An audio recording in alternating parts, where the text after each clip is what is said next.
Good afternoon. My name is Samaan. I'm from the UN Department of Global Communications. Welcome to this media briefing here at the Second World Summit for Social Development in Doha, Qatar. Today we will discuss the Secretary General's report titled Recommendations on How Engagement with Local and Regional Authorities Could Advance the 2030 Agenda on Sustainable Development.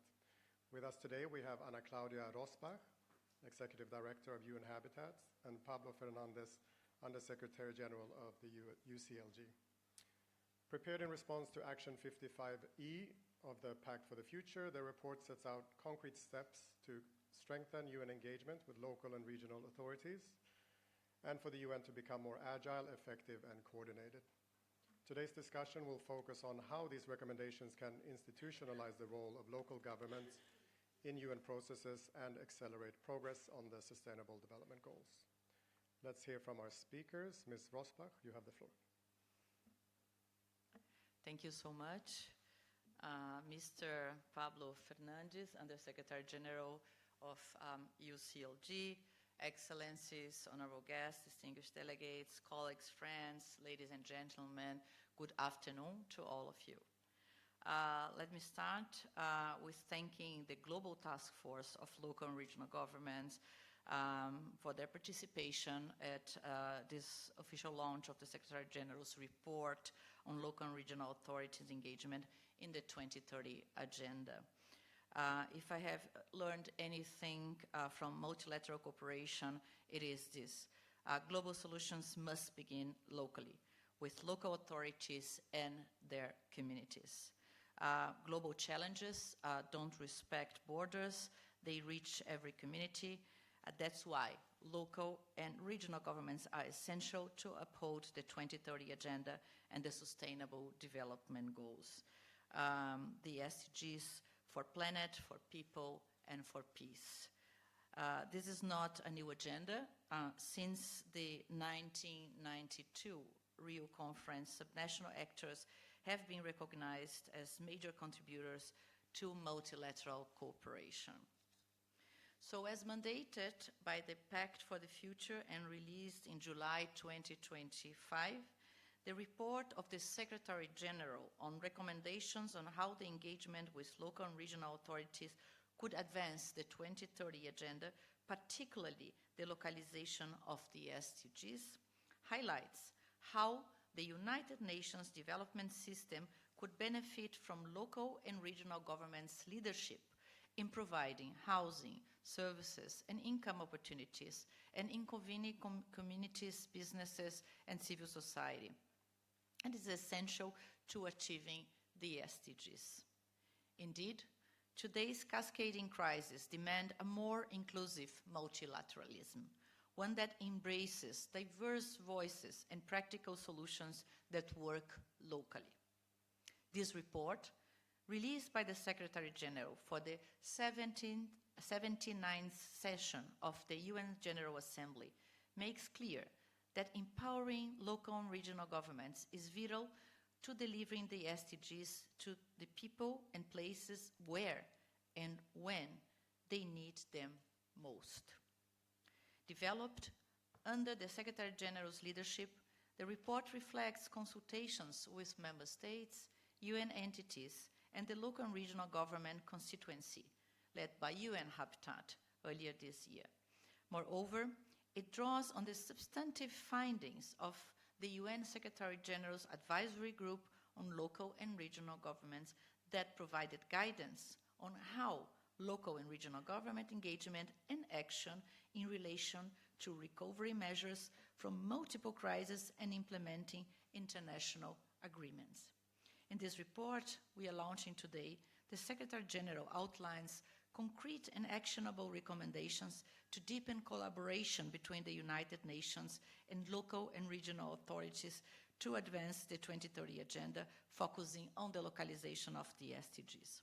The proposed measures include, first, enhancing existing platforms, such as the Local and Regional Governments Forum and the Forum of Mayors under ECOSOC, through the UN General Assembly. Second, revitalizing UNACLA, the United Nations Advisory Committee of Local Authorities. And third, exploring new institutional arrangements for local and regional governments engagement.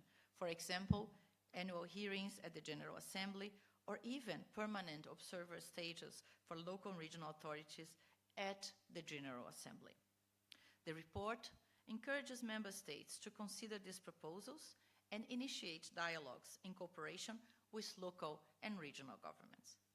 I can assure you that the options presented in the report offer inclusive models that can inform future deliberations and institutional innovation that would help toward attainment of the Agenda 2030 during these challenging times.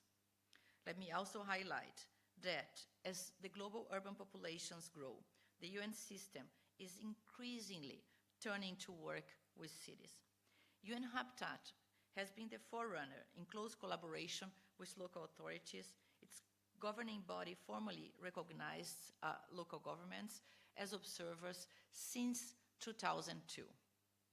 In this role, subnational authorities provide UN Habitat a vital connection that allows our global work to connect with people and their realities and effectively advance sustainable urban development as guided by the new urban agenda. A key innovation in this sense is the Local 2030 Coalition, co-chaired by UN Habitat.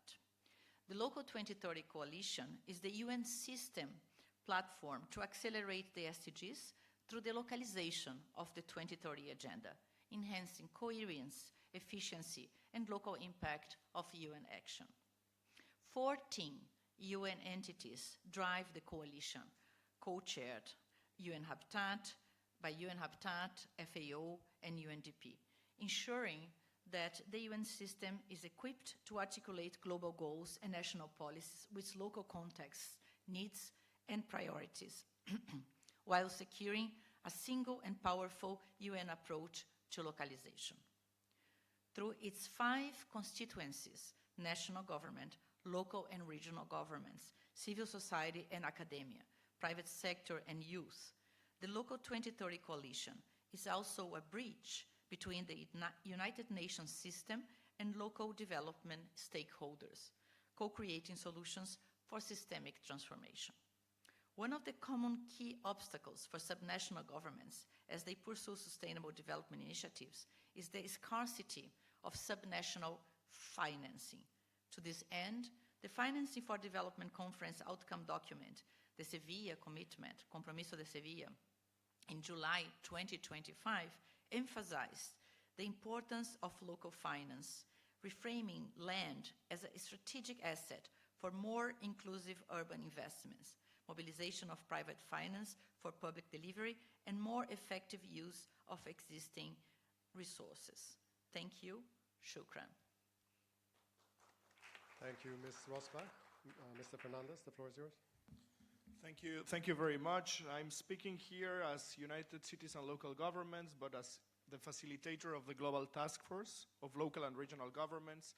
We would like to thank the UN Habitat Executive Director for the invitation and to brief a bit on the context of this report, that it's a culmination of a very long history of engagement between the local and regional governments constituency and the United Nations Secretariat, led by the Secretary General and facilitated always by UN Habitat.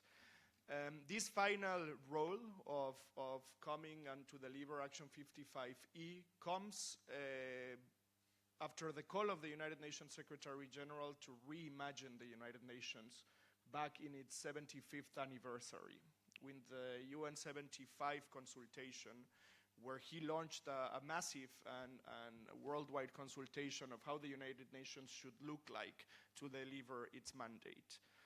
And our common agenda came after this consultation. One of the 12 recommendations of our common agenda to deliver the mandate of the future of the United Nations was the creation of this UN Secretary General's Advisory Group on Local and Regional Governments. So it is important to always have in consideration when talking about Action 55E, the consideration of mandates and the delivery of these mandates. So we're really thankful, ED, that together with UN Habitat, we are delivering the mandate of our common agenda to make the United Nations more inclusive and more networked. So this is how the SG, the ED of UN Habitat, imagines that the UN can become more inclusive and more networked. This advisory group was an example of the coordination that member states and local and regional governments can have with political mandates. Member states nominated 5 member states to be represented, and the self-organization of local and regional governments nominated 15 members of their constituency that they were speaking on behalf of their constituents to represent themselves towards the advisory group. Their call was very simple in words and very complicated in the structural change that they were asking for. What they were asking for was a distinctive representation within the United Nations, differentiated with NGOs, which is the current one that we have, and in representation in the intergovernmental processes of the United Nations. So the way that the advisory group understood that there was a hook to deliver this mandate was the Pact for the Future of the UN. It is on the Pact for the Future that they were calling for this call that finally landed into Action 55E, where the UN gave mandate to the Secretary General to deliver their recommendations based on the advisory group. We know that this all sounds very technical, but it is very political in substance, and this is what we want to bring about, which is a political constituency, self-organized constituency, that wants to contribute to the multilateral system in a structural way rather than as any other stakeholder. So, having said this, for the local and regional governance constituency, the ED already explained the scenarios. It is important to say that the self-organization is there in every of the 3 recommendations, that we are not building out of nowhere. We are building first on the UN Habitat Assembly rules of procedure, where we do have a differentiated role and a differentiated paragraph in terms of accreditation and representation from other stakeholders. We are building on UNACLA that advises the current executive director of UN Habitat, but builds on the representation of the overall constituency. And we want to build as well on a structural dialogue with member states. And for this, the group of friends of UN Habitat has been very key and instrumental. And finally, we are also building on a different constituency that we want to identify more ourselves with rather than with NGOs, that it's the parliamentarians. The International Union of Parliamentarians is the type of constituency, of political constituency, that we want to discuss around and that we want to build on their example on the different possibilities that we have through the General Assembly, through the Secretariat, and then in the discussions, on the current discussions of the reform of the ECOSOC. So it is a big milestone. It is a sort of proud of our constituency, always back to back, together with UN Habitat, together with the Executive Office of the Secretary General. And the report is there. We have a lot of work to do with both member states and the political leadership of local and regional governments. But we need to say that we delivered, that the current session of the Assembly is going there, that it's bold, but that it's hold on the political mandate of the General Assembly. I would leave it here, ED, and thank you again for your convening. Thank you, Mr. Fernandez. We have a few minutes for questions from the members of the press. If you have any, please raise your hand. Otherwise, we will conclude this media briefing. I thank the speakers, and a reminder that the report is available online, so definitely go and take a look at that. Thank you so much.